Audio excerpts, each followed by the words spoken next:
Assalamualaikum, selamat malam, Om Swastiastu, salam kebajikan. Perkenalkan, nama saya Raffi Faturrahman, Prodi Informatika, NPM 9882405 122 111 027. Di sini saya akan mempresentasikan materi tentang karakteristik dari beberapa tokoh. Dalam sebuah novel, cerita pendek atau cerpen, cerita bersambung atau cenderung drama, cerbung atau drama, dan karya sastra lain tentu kita mengenal karakter tokoh. Tapi kita kadang-kadang belum memahami kira-kira apa jenis-jenis karakter tokoh yang ada di dalam cerita tersebut. Oleh sebab itu, sebagai penulis tentu saja Anda harus memahami jenis-jenis karakter tokoh.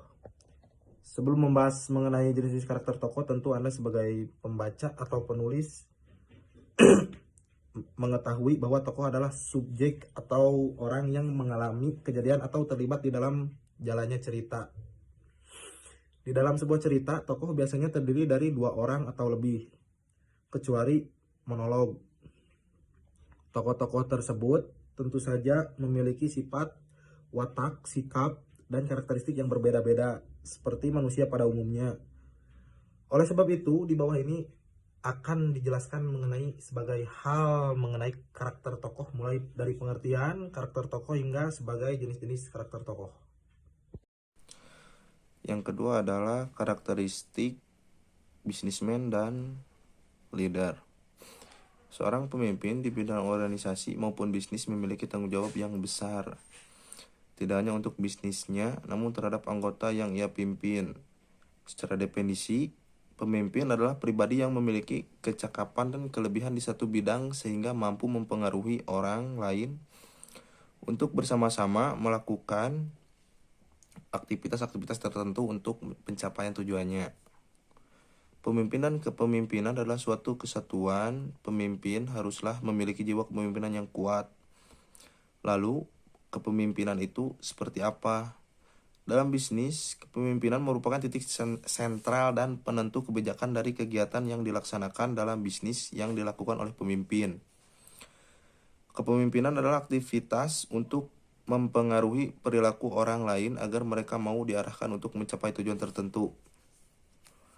Untuk mampu mempengaruhi orang tertentu, pemimpin harus mempunyai karakter yang kuat. Karakter seperti apa yang dilakukan dalam pimpinan bisnis? Yang pertama adalah pembelajar. Maksudnya di sini bukan hanya pendidikan formal yang harus dipelajari oleh seorang pemimpin, namun pemimpin yang kuat harus mau belajar bakat lainnya di luar pendidikan formal. Karakter pembelajaran ini yang menjadikan seorang pemimpin memiliki pengetahuan dan wawasan yang luas. Dengan pengetahuan, Anda sebagai seorang pemimpin tentu akan lebih mudah memberi penjelasan dan arahan untuk karyawan Anda. Belajar tidaklah harus melalui pelatihan atau kursus, namun juga dari pengalaman. Tentu dalam berbisnis, banyak pengalaman yang dialami dari pengalaman baik hingga buruk. Pemimpin yang baik ia akan terus belajar dari kesalahannya dan memperbaiki diri demi membawa kemajuan untuk bisnis yang ia jalankan. Pendidikan formal diperlukan oleh seorang pemimpin, namun bukan sebuah jaminan untuk sukses meski sudah memiliki gelar sarjana. Dalam proses belajar di sekolah, seorang dituntut dan dilatih untuk berpikir dan mengambil keputusan. Proses berpikir ini menjadi modal Anda memiliki bisnis agar cepat mengambil keputusan, menyusun strategi, dan membentuk pemikiran yang taktis dan kritis. Kedua adalah pelayan. Karakteristik seorang pemimpin yang besar adalah sifat melayani, bukan dilayani. Banyak orang sering beranggapan bahwa seorang pemimpin wajib dilayani, namun justru sebaliknya.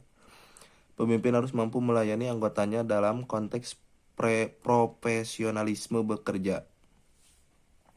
Sifat melayani dari seorang pemimpin artinya dapat memberikan kenyamanan dan mampu memberikan kemakmuran bagi karyawannya. Pemimpin tidak hanya memikirkan tentang dirinya, namun juga kelangsungan hidup karyawannya karena akan berpengaruh terhadap kinerja dan perkembangan bisnis. Yang ketiga adalah pembawa energi positif. Setiap orang memiliki energi setiap orang memiliki energi dan semangat. Seorang pemimpin yang bersemangat akan menggunakan energi positifnya didasarkan pada keikhlasan dan keinginan untuk mendukung kesuksesan anggotanya. Energi yang positif juga diperlukan untuk menjalin hubungan yang baik antar pemimpin dan karyawan. Ketika seorang pemimpin mampu menyalurkan energi positif dalam timnya, maka karyawannya akan menerima energi positif tersebut dan dapat bekerja dengan bersemangat. Dukungan dari seorang pemimpin untuk kesuksesan karyawannya, pemimpin tentu akan mampu meningkatkan kinerja dan performa karyawan sehingga membawa kemajuan bagi bisnisnya. Yang keempat, fasilitator. Menjadi pemimpin bukan berarti segala macam pekerjaan harus Anda lakukan sendiri. Inilah karakter dari seorang pemimpin yang baik, yaitu mampu mendelegasi pekerjaan dan memfasilitasi karyawannya. Karyawan tentu merasa percaya diri dan bersemangat jika Anda memberikan tugas dan tanggung jawab spesial kepadanya, apalagi ditambah dengan fasilitas yang Anda berikan. Anda sebagai fasilitator tidak boleh ikut campur dalam proses suatu kinerja, namun Anda hanya boleh memberikan dukungan. Akan tetapi di saat-saat krusial dan penting, tentu beberapa pekerjaan yang tidak mampu diselesaikan oleh karyawan dapat Anda kerjakan dan ikut ambil bagian agar tidak menghambat proses perkembangan bisnis Anda. Yang kelima adalah penasehat. Seorang pemimpin harus bisa menjadi rekan kerja bagi anggotanya namun masih melihat batasan-batasan profesional. Kendala baik eksternal maupun internal dalam dunia bisnis pasti sering dialami oleh karyawan. Anda sebagai pemimpin harus mampu menjadi pendengar yang baik bagi bawahan Anda. Dengan demikian karyawan Anda terbuka untuk menyampaikan aspirasi dan berbagi kendala yang mereka hadapi dalam pekerjaan. Kendala yang dialami akan menjadi hambatan dalam perkembangan bisnis Anda apabila tidak diselesaikan. Namun, Anda sebagai pemimpin yang baik tidak hanya menjadi pendengar, namun mampu membantu karyawan Anda mengatasi kendala yang dihadapi untuk kemajuan dan memupuk independensi serta tanggung jawab dari karyawan.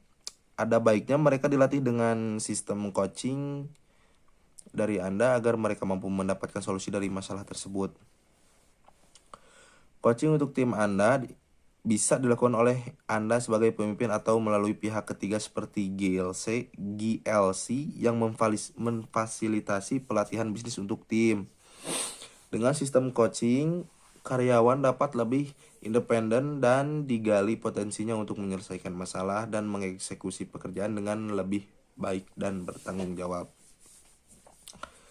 Kelima karakter utama ini yang dibutuhkan oleh seorang pemimpin dalam bisnis untuk mampu membawa bisnisnya ke jenjang yang lebih baik dan mampu mengarahkan anggotanya demi kesuksesan bersama.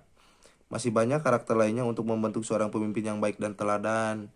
Untuk mengembangkan sebuah bisnis, tidak cukup pemimpin saja yang dibentuk karakternya, namun karyawannya juga harus memiliki sikap yang kooperatif dan mampu bekerja sama dengan pemimpinnya.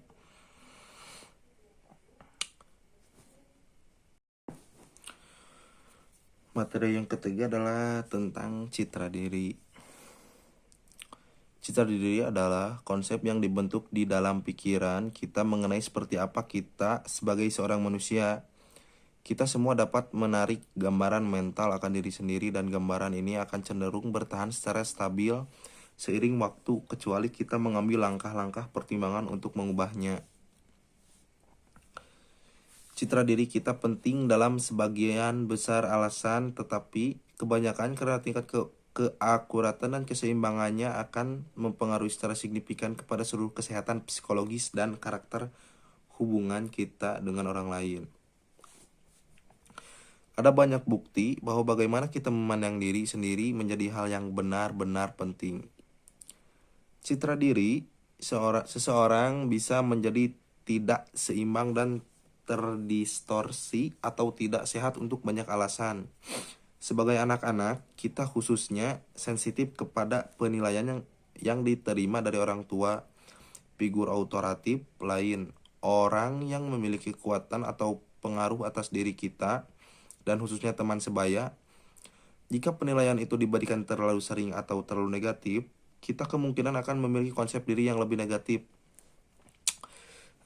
Konsep citra diri seseorang. Citra diri dalam psikologi, dalam bentuk yang paling dasar, akan membentuk gambaran mental internal atau ide mengenai diri sendiri. Bagaimana cara berpikir dan merasa mengenai diri sendiri berdasarkan penampilan, kinerja dan hubungan-hubungan yang mempengaruhi kehidupan, sebagaimana tingkat kebahagiaan dan kepuasan hidup seseorang.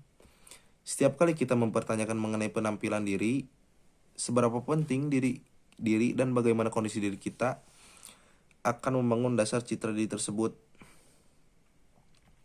Citra diri seseorang adalah kesan yang dimilikinya mengenai diri sendiri yang membentuk persepsi kolektif mengenai aset dan kewajiban seseorang.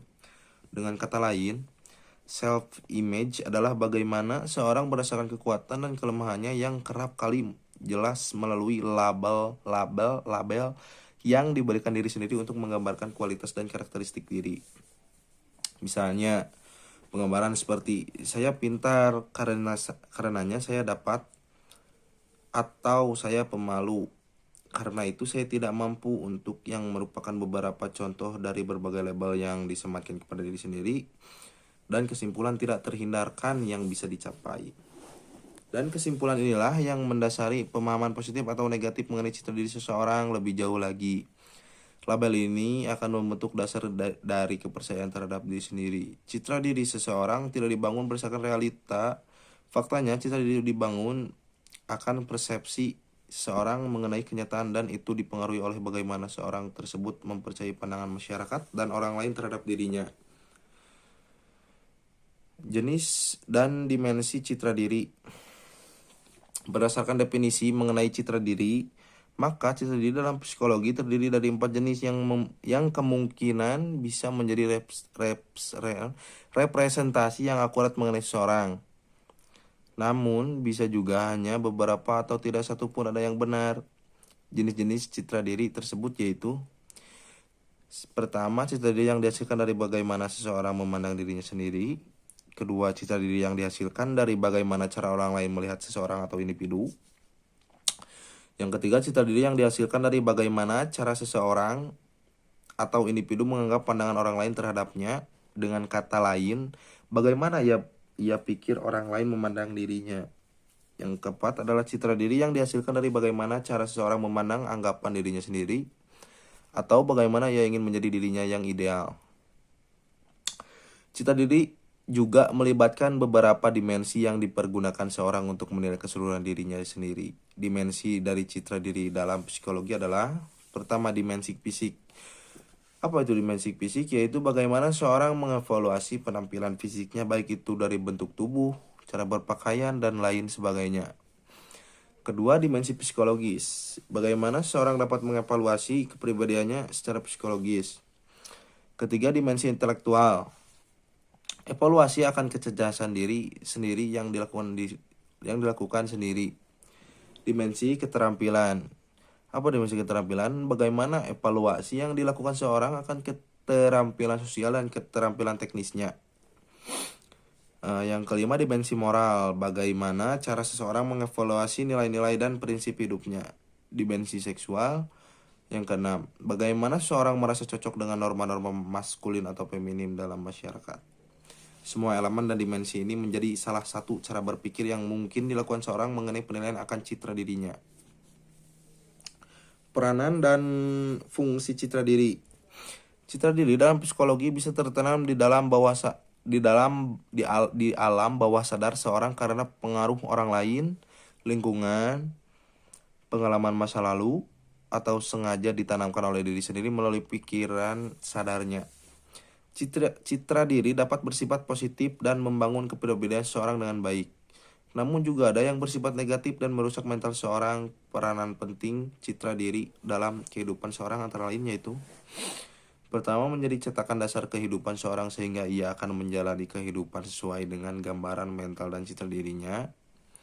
Kedua, gambaran mental yang ada dalam pikiran bawah sadar seorang mengenai citra dirinya akan cenderung muncul juga pada kehidupan nyata.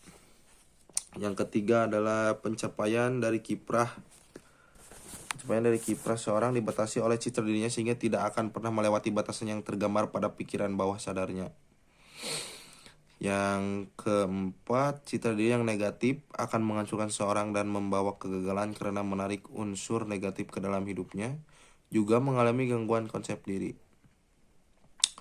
Yang kelima ialah citra diri yang positif juga akan menarik hal-hal positif dalam hidup seorang sehingga membawa kebersihan.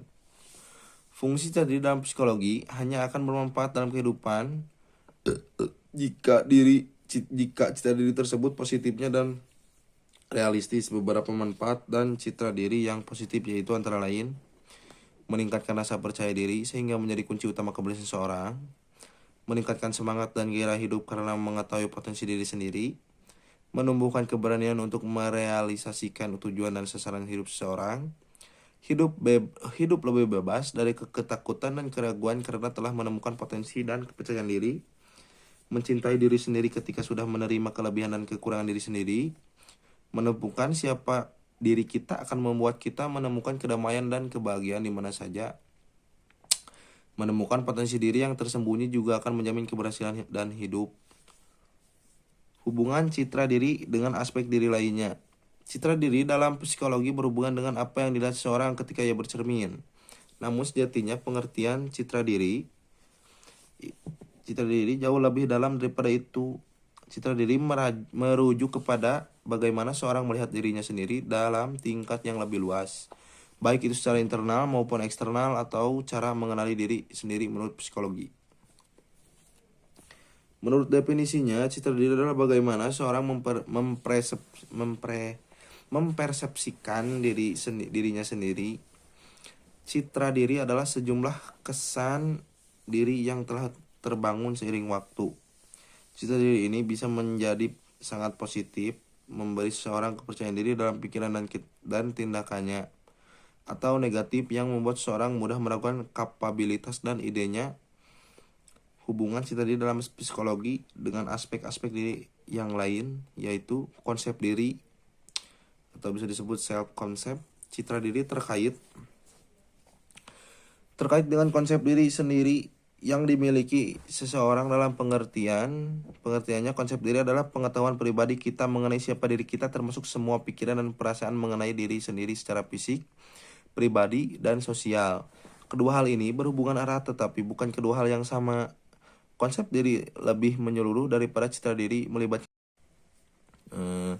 Segitu saja yang saya presentasikan. Mohon maaf ada salah-salah atau kurang-kurangnya, mohon dimaafkan. Assalamualaikum warahmatullahi wabarakatuh. Om Swastiastu. Selamat malam, salam kebajikan. Terima kasih.